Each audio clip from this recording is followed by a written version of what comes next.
What happened to my light? Wait. Ta-da! I'm back.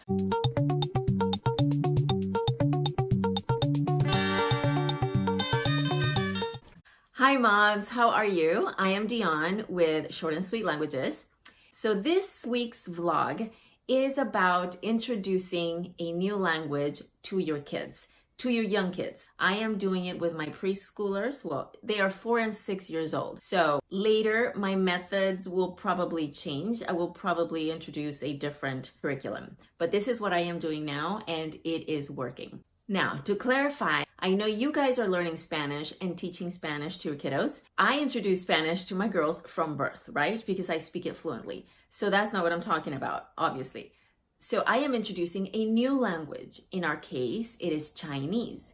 So I am learning along with them, just like you might be learning or freshening up your Spanish along with your kids, right? So I am going to give you the 3 things that I am doing and that are working so far, okay? So the first one is books. Now, as far as which book, for these ages where you are introducing the language, you just need to find one that you really like and feel comfortable with. I recommend going to Half Price Bookstore or Barnes & Noble or wherever, or just search on the internet. And this is what I found there, which I was very lucky. So again, this is Chinese, right? I was very lucky because I live in South Texas and there are a ton of Spanish books, but the other language, there are way less. So Play and Learn Chinese by McGraw-Hill. And I looked it up and they have this in Spanish. Play and Learn Spanish by McGraw-Hill. It is great. And let me tell you why. Okay, first of all, it does come with a CD. So it takes care of the audio for you, right? Which is essential. But if you can't find it, still, there's plenty of other methods to get the audio. There's YouTube channels and all that. Like this one.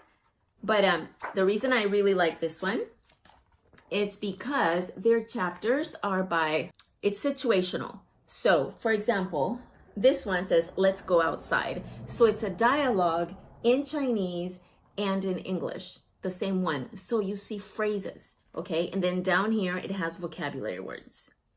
I really, really like it. So this is a great book. And I'll tell you what I do with the books in just a minute. Another book that I really like, and I will include the links down below. It's an Usborne book. I know you guys probably know Usborne books and love them. I do. And this one also has audio, but words, just words, not phrases. And the vocabulary, it's got about 4 or 5 of these cards. And like on the front, it'll have one topic, like transportation. So it gives you all the vocabulary words for all the different vehicles. And then on the other one, on the other side are animals. So all these animals. So that's like 4 times 16 different animals.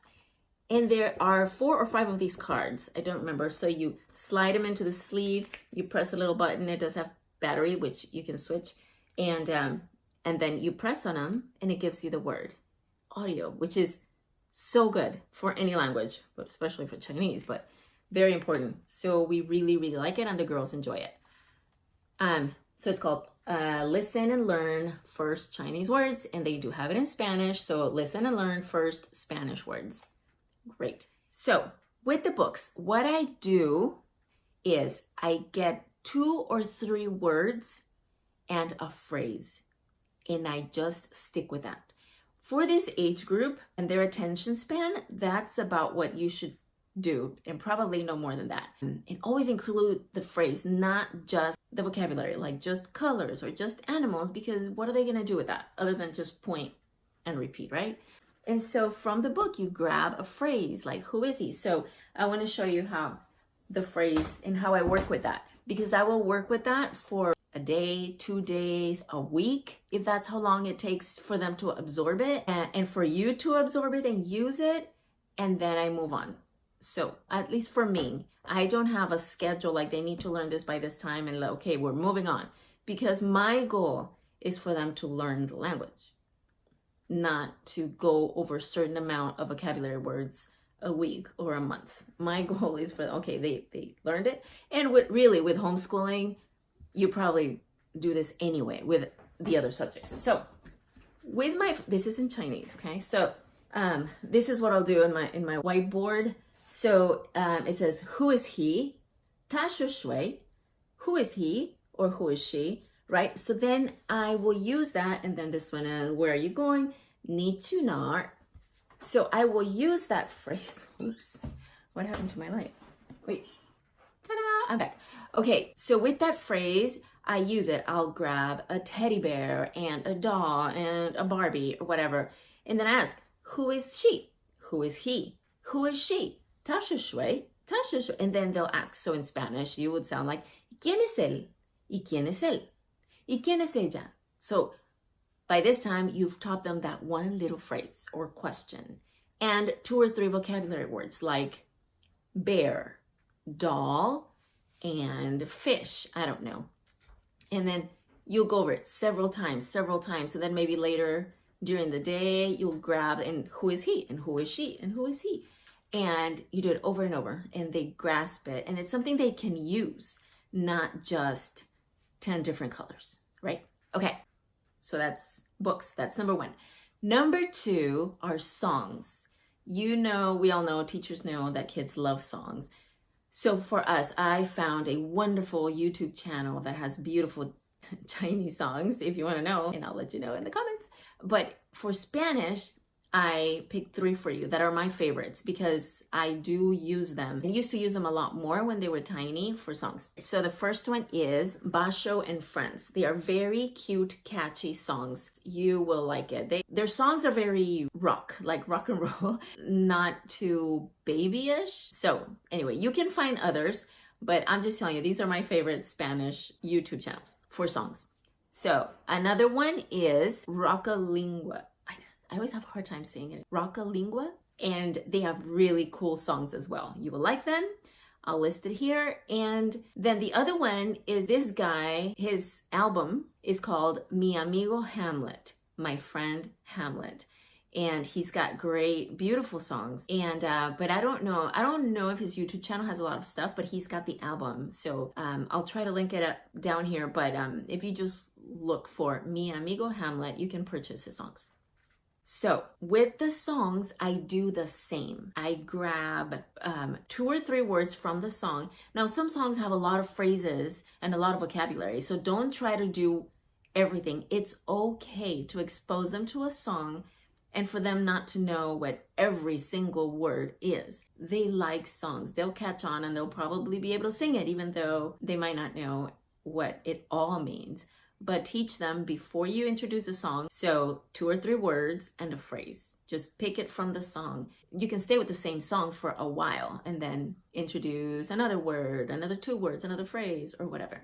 Now, before I tell you number 3, let me tell you now what the most important thing is of all the 3 steps. And with introducing languages and studying languages, it is frequency. Frequency. Even if it's the same song, or even if you feel that they don't remember the 2 or 3 words, and you will know when to move on, but don't stop. That's what I mean by frequency. Just don't stop. Just play the song again that day. So I do it. The goal is, okay, it's not 100%, but my goal is to do it every time we have school, is when you expose them to the language, because it's that important for language, the frequency of it. Okay. All right. So it's books, songs. The third one is in context teaching. It doesn't match with my other 2, but what I mean is, don't only use the phrases and words in the classroom, whether that's your dining room table or the living room or your schoolroom. Don't only use it there. This is very, very important. Again, this is how your kids and you learned English, right? In context situations, like in the kitchen, you knew, like, that's refrigerator. She's asking me if I want water. Yes, I want water. That's how language works. So just a tip, like put Post-it notes or a little frame or something with your phrases of the week or the words of the week that you are using. So do you want some more? ¿Quieres más? I would put that in the kitchen, right? Or by the table. And so if you would forget, ¿quieres más? Or maybe you already know the phrase or word, but it'll remind you. Oh yeah, use Spanish. Okay, so those are the 3. Books, songs, and in context teaching. So, and the most important thing is frequency. Okay, frequency. Just do it. Just do it. Whatever you remember, whatever you do, even if you didn't prepare, say it to them, expose it to them every time you have school. And those are my tips. This is how it's working for them, how they are picking up a new language at these ages. So kinder, first grade ages. And then it'll get a little bit heavier as they grow. Let me know if you have any questions and I will answer those for you. And also remember to like the video, subscribe, do all the things, ask me questions, ask me about phrases that you would like for me to include. I've already received a few of them, which I will be including in the next few videos. So thank you so much for everything. Oh, and I have a very cool gift for you. I recorded the reading of the book Brown Bear, Brown Bear. I read it in Spanish. I have the Spanish version. I read it to your kids. So if you want that video, I can send that to you. Go to shortandsweetlanguages.com and I'll be emailing that video for you. All right. Thanks a lot, guys, and until next week. Bye. Nos vemos.